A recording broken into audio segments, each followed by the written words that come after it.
Sal, what were your instructions to your people when right after the storm hit in terms of interacting with past clients and invariably people around who live near those past clients who are also affected? Were they handshake deals initially during that emergency services part of it, or were you asking to say, okay, here's what our rate is, we'll take care of you, we'll settle up later? That's a good question. Really, what are the marching orders? And I had a spearhead that. I have a solid management team, and my senior management team and I, we got together and said, what are the marching orders? We were looking at it as this is an opportunity to, get some work and help people around us. But our thoughts kept going to, it's really more about handling the emergency. So as much as many people, their mindset was, oh, we're going to get a lot of work, that's really not, that's not the case.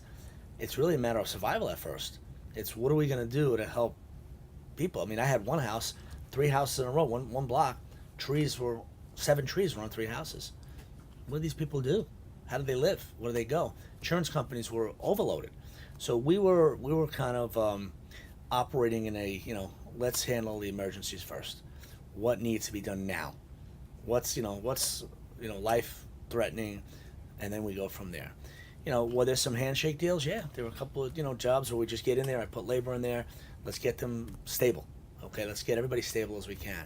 So the first phase of the job was the emergency phase, and there were two specific types of damage on Long Island. There was the water damage on the South Shore. Okay, and that went all along the South Shore from the middle to the East End, all the way into Queens, Brooklyn, and all that water damage was disaster. 3, 4, 8 feet of water in people's basements, and some into the houses themselves. The next part was the middle of the island. It was as if a tornado hit and came through. Trees uplifted in many places on homes. Wasn't a lot of roof damage outside of the trees on the homes. The roof damage was somewhat, manageable. The wind wasn't the type of wind that was lifting roofs and sending them all over the place. But for some reason, it was almost as if there were a tornado kind of took part of the middle of the island. We had a lot of trees coming down.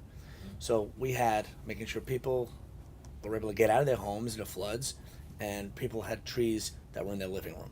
Okay, and it was really a first emergency. Getting the phone with the insurance companies, and we wanted to play a role in helping them navigate through the insurance process.